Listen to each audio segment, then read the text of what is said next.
Heilbur de Níger y pedimos al señor Constantopoulos de Grecia que haga uso de la palabra. Pedimos también que el señor Smith se prepare, el señor Smith de Dinamarca se prepara para que intervenga posteriormente. Thank you very much. Peace is today more than ever a high necessity. Only with a peaceful environment can a country's citizens plan their future, ensure their right to freedom, education, culture, respect, and the development of humanitarian ideals. Peace may be ensured through the respect of international law and international legitimacy, through the consolidation of cooperation between the people and through the fight against fanaticism and intolerance through education. Ensuring social peace is the first step. Much can and should be done in order for everyone to have the right to a quality of life that will ensure health and well-being for them and their families.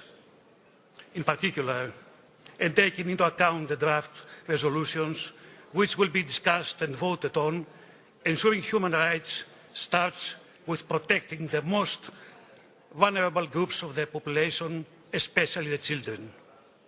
All states need to abide by the directives for the protection of vulnerable groups.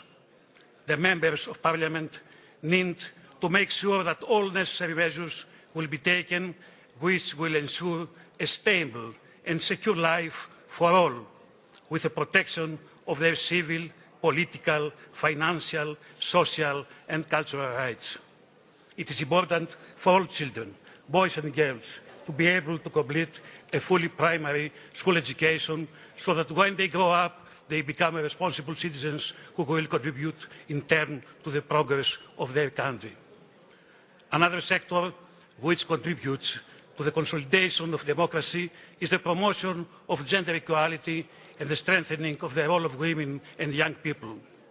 It is important to strengthen the participation of women in public affairs in order for them to play a central role at the level of local governments. At the same time, it is important to conduct national campaigns for the elimination of violence against women and children. Steps need to be taken in order to easily access the basic health care services available to all citizens and to provide equal opportunities for dignified employment to all.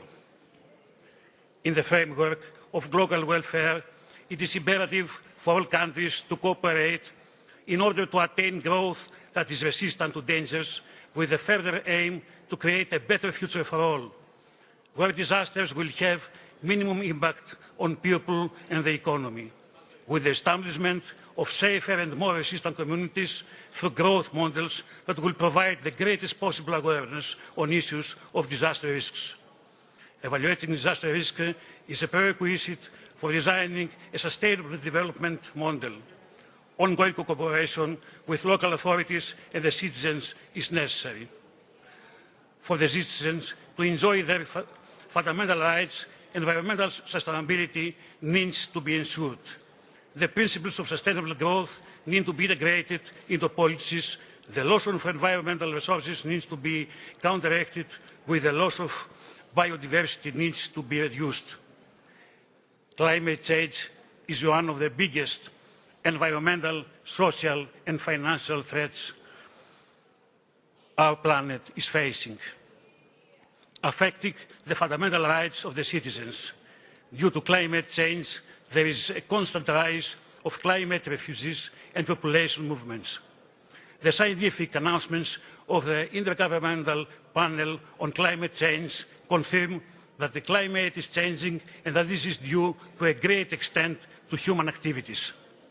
This change entails serious risks and has already affected the environment, while the situation may get out of hand and become irreversible. If drastic measures are not taken to reduce greenhouse gas emissions worldwide, To attain this objective, a global effort is being made with the adoption of the Kyoto Protocol. It is crucial for all countries to commit to ensuring climate safety for future generations. It is also important to recognise that all countries have the right to equal access to sustainable development. There is also a dire need for countries with nuclear weapons to abide by the commitments they have taken up in the framework of nuclear disarmament. Parliaments should put pressure on their governments to keep their obligations and responsibilities arising from international conventions and commitments on nuclear weapons. It is important to also have a system ensuring that nuclear material is used exclusively for the purpose indicated by the users, that international risk assessment and security obligations in all nuclear facilities are upheld, as well as strict criteria for radioactive substance and waste transfer and management. The course of peace and democracy towards progress is a one-way street for us and future generations. It is in our hands to make the vision for global peace and democracy a reality.